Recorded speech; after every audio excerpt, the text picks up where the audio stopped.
বোকা আর দুর্বল ভেবে মানুষ আমাকে যে পরিমাণ আঘাত করেছে, আমি আসলে তার থেকে বেশি আঘাত সহ্য করার ক্ষমতা রাখি। কারণ আমি বোকা নই আর দুর্বলও নই। আমি কেবল আমার রবের ফয়সালার আশায় সবকিছু মুখ বুজে সহ্য করে রই। নিশ্চয়ই আমার রব উত্তম পরিকল্পনাকারী। আসসালামু আলাইকুম। আমার প্রিয় আপু ভাইয়ারা সবাই কেমন আছেন? আশা করি আল্লাহর রহমতে ভালো আছেন, সুস্থ আছেন। ছোট্ট একটি ব্লগ ভিডিও শেয়ার করব। আমার ভাই আমাকে তার পুকুরের জ্যান্ত তাজা শোলের মাছ দিয়েছিল। যদিও নিয়ে আসা কয়েকদিন হয়ে গেছে, ডিপ ফ্রিজে রেখে দিয়েছিলাম। তো ভাবলাম যে আজকে সেটা রান্না করি আর আমার ভাই আপুদের সাথে শেয়ার করি। কারণ আমরা মধ্যবিত্ত পরিবারের মানুষ। আমাদের ১১ মাসও যা, রমজান মাসও তাই।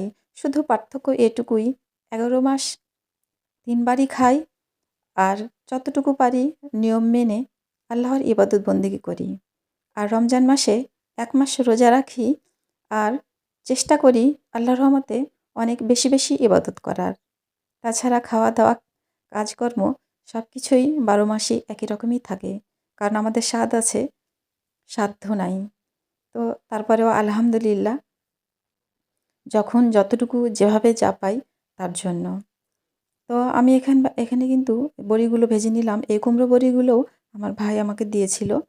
তো কুমড়ো বড়ি দিয়ে আজকে আমি শোলের মাছ রান্না করব। আর এই পুঁটি মাছগুলো ভেজে নিচ্ছি।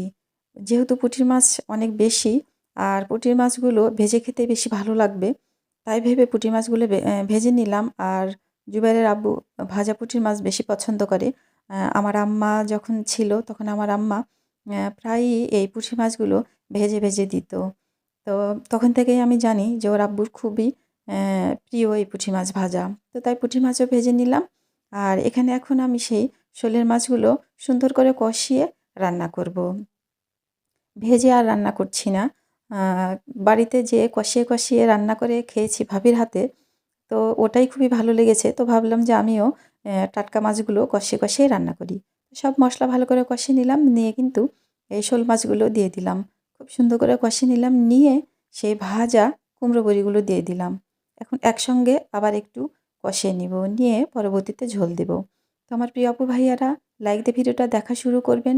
প্লিজ কিছুটা হলেও ওয়াচ টাইম দিবেন।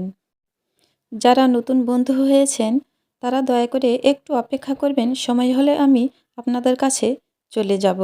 আর যে আপু ভাইয়ারা আমাকে ভালোবেসে আমার সাথে আছেন, আমার পাশে আছেন, তাদেরকে অসংখ্য ধন্যবাদ। আর আমার প্রিয় আপু ভাইয়ারা আমাকে যথেষ্ট ভালোবাসা দিচ্ছে, আমি সেটা বুঝতে পারছি। তবে আমার লক্ষ্যে পৌঁছানোর জন্য আমার আরও অনেক অনেক বেশি ভালোবাসা দরকার। তো যাই হোক, এই সমস্যাটা আমাদের সবারই। তো আমরা সবাই সবার পাশে থাকবো ইনশাআল্লাহ। সবাই ভালো থাকবেন, সুস্থ থাকবেন। আল্লাহ হাফেজ।